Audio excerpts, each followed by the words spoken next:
agreement. So what are the benefits of a PSA? We're going to get into it right now so you know. And it starts with our very first company that we set up in October of 2000, 5 years ago, a long time ago. We're in our 6-year business, Strongbrook REIC. At that time, it was just called REIC Real Estate Investment Club, then turned into Real Estate Investment Companies. Today, it is Strongbrook REIC. And what it is, if you take a look at the image on the screen here, when you get your PSA, we assign you a client service coordinator. That's, in essence, your coach, because coaches help us get the most out of us, right? Definitely. What your coach is going to do is they're going to connect you to the experts. Those experts are in with all of our other companies. So that's going to be in our lending world and looking at our real estate deals and our insurance company and doing protection, all these things to help you browse and find the right kind of deals, get them leased out, get them purchased, producing income, and then guess what we get to do? We get to repeat that cycle over and over and over again over a 10-year period of time. In fact, if we can help you buy 10, 15, 20 homes, then at the end of the day, we're hoping at retirement that you got a pile of paid-off free and clear real estate,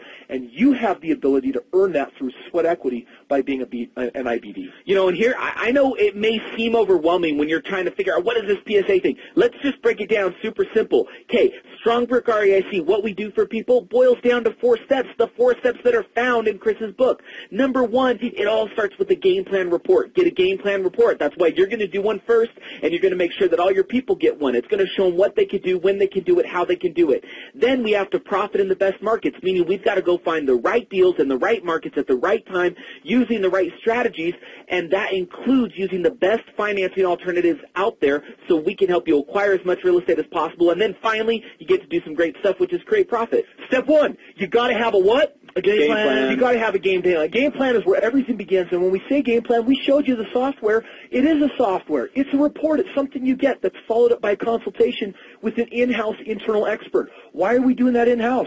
Because we're trained. It's detailed. And it's because we've got the real critical information that we can spoon-feed your prospect to help them know if PSA is really in their best position right now in time or not.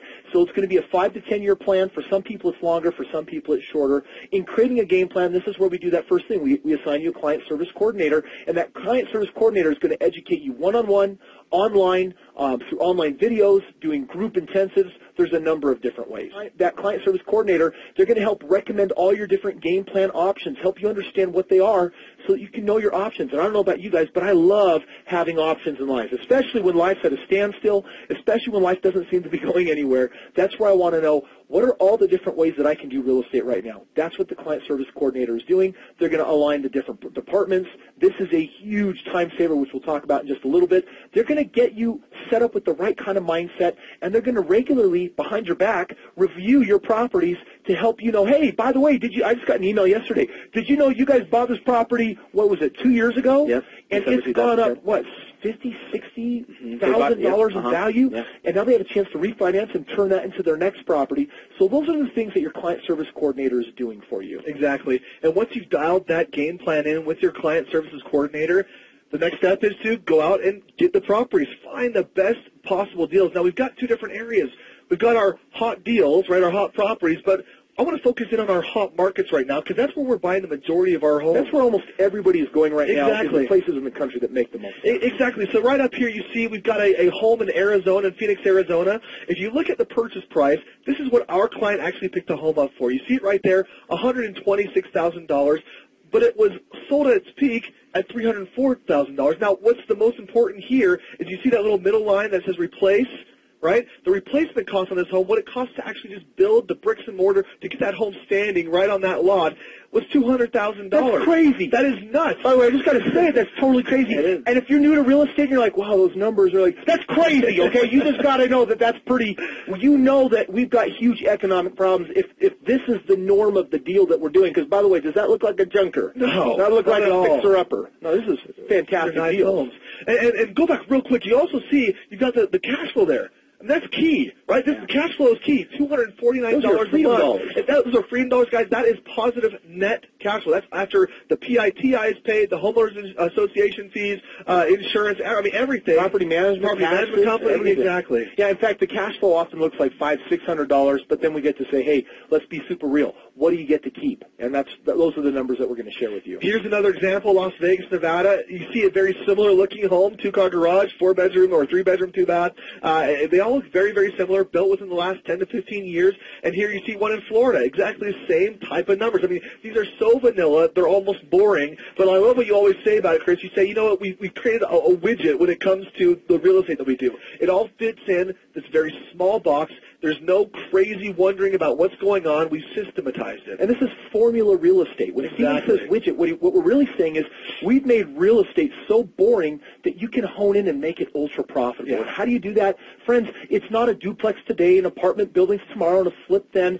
It's saying 3 to 5 bedrooms, 2 to 3 bathrooms, 1,700 square feet, and all the other things. And not only the house and the numbers, we're talking about the local economy and the job market and the population and where you want to be, where you don't want to be. Yeah. We're looking at all those factors and saying, if you look at one of our homes or 100 of homes, you're going to stack them all up and say, gee, I don't have outliers.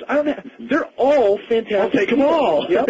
And the beauty of it, you can go and look at the track record. We already showed you on the IRC site. It's all there. You could see sample homes. You can take a look at it. Now, here's the thing, though. You guys got to realize, if we're going to go and find the right kind of real estate, there's got to be a very specific process to how we do it.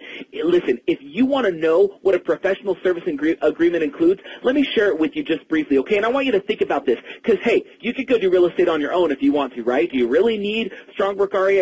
Well, let me just put it to you in this context just briefly. Think of what it would require for you to do the right kind of real estate in the right market at the right time. First of all, you got to research the right kind of market. Where do you want to go? What zip code do you want to go? What part of what zip code do you want to go to? Do you want to go to Phoenix? Do you want to go to Vegas? Do you want to buy in your hometown? Do you live in Washington? Do you live in Texas? You've got to literally figure out where you want to go and how you're going to buy in the area. Once you assume, by the way, you've got to figure out what are you guys talking about me over there? No, go ahead. Keep going. Well. Roll. So think of the kind of market research that you'd have to do. You need to know where to buy, how to buy, so on and so forth. Beyond the market research, let's assume that you can narrow down some properties, assuming that you figure out the right location to go and buy the properties in. Now you've got to know what price do I have? Do I need to buy it at $100,000? Do I need to buy it at $150,000? What if you're buying at the auction? Imagine if you're buying at the auction, there's a couple thousand properties that are available for purchase, and you've got to take a look and assess every single one of them. How can you possibly go and drive every single one of the homes, figure out what kind of repairs need to be done, figure out what do you need paint, do you not need paint, do you need carpet, do you need tile, should I do granite countertop, should I not do granite countertop? You've got to find the right market, find the right home,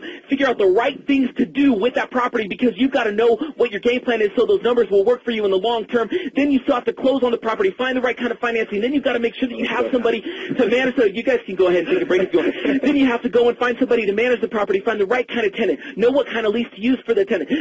Guys, listen. At the end of the day, I could go on like that for 10 minutes to describe and detail the level of things that you would have to do real estate on your own. Hey, guys, here's what Kevin said. On your own, 341 hours. With us on your first deal, 11 hours. Got it? What? That was a lot quicker the way you said it. Well, I don't know if it was quick. I like both ways. Honestly, though, the dichotomy is you do the list of things that would require 341 hours, or you come and work with us. And we find a home, we get it fixed up, we place tenants, and guess who makes 100% of the profit? 100%. You do. You do. Okay, that's the reason for professional services agreements. Well, let's just do this. I mean, is a PSA for everybody? Are there investors out there that like to go it alone? Yeah, we're actually taught and bred that if you want something done right, you should do it on your own. But if you read our book and our philosophy and our materials, we say, listen, if you want it done right, have an expert do it. Right. Those are 341 hours on our team. For a lot of people, that could be way, way, way more. And what we're trying to do is let you say, hey, what are you really worth? And listen, I don't care if you're worth $11 an hour. I don't care if you're worth $400 an hour. If you look at the amount of time you got to put into real estate there, that's a full-time job. And real estate done as an investment, it's not a job. It's an investment. It's meant to be passive. And so, honestly, if you want something done right, have the experts do it. Have this team. We've got a team of 200 professionals. They're here to save you time. Those real estate experts, they jump in. They're trained in these markets. And when you talk to them, you're going to know it. They're going to help you locate the right kind of deals, know how much to put in, exactly what to do, and we're going to remove all of the risk right off of the shelf because we're going to put someone else's money at risk. We're going to get that put to you in turnkey fashion. So let me reiterate. Let the experts do the hard stuff so you can make the fun stuff, the money. That wasn't reiteration. If you hadn't reiterated that, okay. You know, what I love for you to do, because I know you go over this in your intensives, where you're talking about what actually happened in the market, why we are where we are, and how we got to this point of we don't just have hot deals anymore, but we have hot markets, like where every home in those markets are selling at similar prices. Could you actually share the cornucopia of what happens within 12 hours to actually bring the deal to the table? Instead, if you could share not the cornucopia, but the virtual cornucopia, oh, right. that would be even better. Sure. It's online. Still don't know what it virtual. But I will do this because, listen, when you buy your intensive highlight kit, you're going to get a lot of this information in tremendous detail. The kind of information you're going to get will literally span a couple hours. I'm going to span a couple minutes. So understand there's a lot more detail than what I'm about to share with you. But go ahead. I want you to look at the screen. This is a graph. Now, this is a graph that was taken from Census Bureau data. Now, here's what I want you to look at. This is the Phoenix market over the last 20, 25 years. If you look at that orange line that's going across the screen, that is the average income for the last 20, 25 years. Now, notice that there's been a slight progression year after year for the entire time. It's moving with inflation. Yeah. It's cost of living increase. Now, listen, for a market to be in integrity, that's how we refer to it, meaning homes should be selling for what they should be selling for. How is that created, those numbers? The Census Bureau does it like this.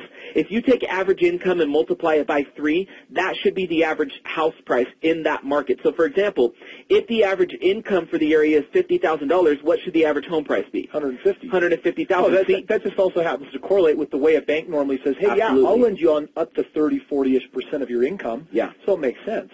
So look at this graph. Over the last 20 or 25 years, that orange line has stayed consistent.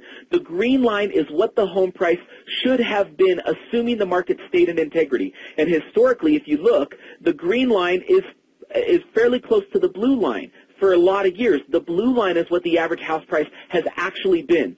So look at that first 10 or 15 years. The green line and the blue line are in integrity, meaning homes are worth what they're supposed to be worth. Homes are selling for what they're supposed to be selling for. But right around early 2000, peaking in 2006, look at what the blue line did. Look at how far out of integrity that line went. It doubled what the house price should be. And by the way, friends, that creates a bubble. And what do bubbles do? They pop. And so look at the blue line. It thrashed down below the green line, and that space that is in between where the blue line is now and the green line is, that, my friends, is opportunity, and the opportunity available in a market like Phoenix, Arizona. Well, it's totally measured. I mean, if we're going to put it bluntly, houses we're selling for $300. They had a $200 rebuild. We're buying them for $100. It shouldn't have been selling for $300. It shouldn't be selling for $100. We know that when that market moves to integrity, which is already beginning to take place, people become overnight winners. And that's how a lot of our clients are feeling right now with the process that we're talking about here. And let me make one more comment, because we're not talking about properties having to appreciate. We're not talking about false inflation of home values like what took place in the early 2000s. It is very simple. There is a limited amount of homes in these areas. Builders will have to start building again. When builders build, they must build for the cost of building, okay? Yep. What that means is, you remember the slides that Steve shared with you earlier, what the replacement cost would be? Guys, if you go buy a home today in these markets, you're going to buy it down here, and the insurance company is going to force you to insure the property right here, because that is rebuild cost. Listen, when builders start to build more homes as population increases, they are going to be selling the homes for up here. You bought similar homes right here. Now, what is that going to do to your home? It has to come back into integrity. So the blue and the green line, like they usually have been historically, are going to be sitting right there. So when is the time to buy? Is it when the blue line's right where the green line is, or should the blue line be below the green? Friends, that's the science. Kevin has just laid it out for you. The population has been growing for the last 4 years. The country has not been building for 4 years, and right now the supply is shrinking, and it's shrinking fast. In markets like Phoenix, it has shrunk tremendously, and what are we seeing happen to home prices? They're beginning to move. So you're going to want to make sure that you get in on an opportunity, one like this, that usually services not once, but in several decades. And that opportunity, if you're 20 years old, 50 years old, 80 years old, this is your opportunity to take advantage of the market being out of integrity, and we know that it's got to swing back. In fact, right here, we're going to see the exact same trends here in Vegas. So just take a look at the graph and just make sure that you're really seeing that take-home message that we're out of integrity, the market must move back into integrity, and just as there was a bubble that needed a pop, we now have an inverse bubble, and it also needs to pop. It needs to move back into integrity. Exactly. And by the way, real quick, Stephen, I know a question that a lot of people have is, how long will this last? Listen, there's videos on the IRC site where Chris talks specifically to this, but just